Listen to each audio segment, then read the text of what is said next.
changing diaphragms on an LB water valve. First thing you're going to want to do is shut off and disconnect the water from the valves. Then you're going to want to take all the wires off. You can label them ahead of time if that's easier for you, but it's not nearly as complicated as it looks.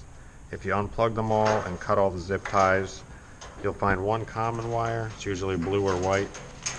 It'll have 6 spades on it.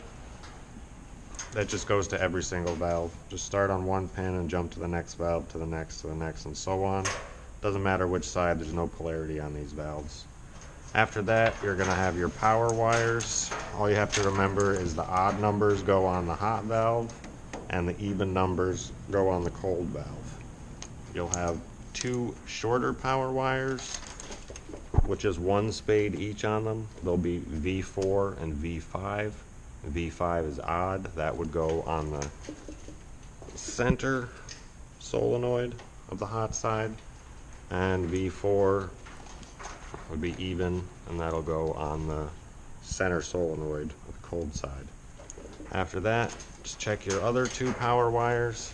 They'll both have 2 spades each.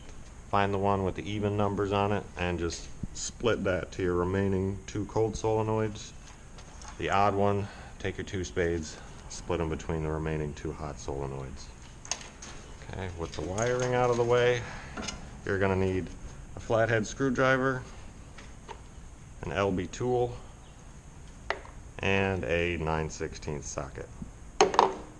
Now, it's very important with these solenoids to lift them straight up. If you pry, bend, you're going to snap the stem. That's no fun. So take your screwdriver, try to get it right under the metal lip of the solenoid if you can. If not, you can grab the plastic edge of it to lift it just a hair, but get the screwdriver under the metal as soon as possible. If you need to, switch side to sides as you're prying. You really want to lift it straight up. Once you have it up part way, you can usually twist and pull it right off. Now, in the machine, you have a lot less room to work with, but again, get under it.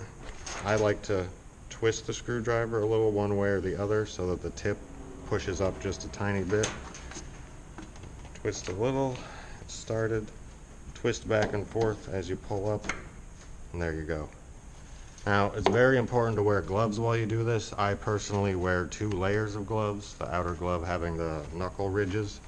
You're doing a lot of prying in here. There's a lot of sharp metal edges. You will slip and you will slice pieces off of your hand. It's no fun. Just wear the gloves. Okay. At this point, take your LB tool, slide it right down over the stem. Rotate it around. You'll find in only one position it'll drop down even further. All the teeth will sink in. That's where you want it. So use your ratchet to loosen this.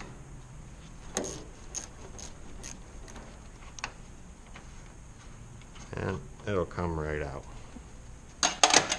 Here you have your stem and your diaphragm. You can pop the diaphragm right off, take a closer look at it, see if there's any cracks or tears. This one doesn't look too bad, but honestly at this point you've put the labor in to get here, you might as well just put a new seal in. The piston itself, you're going to want to check real closely. Look at the rubber tip on it. This one's in excellent condition. Over time, some of them will swell up and get real big. You can either trim it down and get away with using it, or just throw it out and put a new one in. If you find most of your rubber tip is worn off or gone, you're going to need a new piston. It's pretty rare for the springs to go bad on you. They're inside. Just make sure you don't lose it.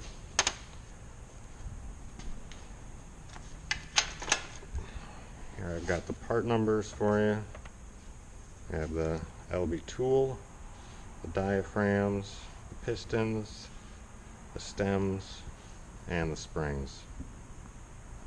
Now you're going to find the most 2 common solenoids you're going to see on the Alliance machines are blue and tan. Blue is 115 volt, tan is 220. Don't mix them up. It's not hot and cold, it's 115 or 220.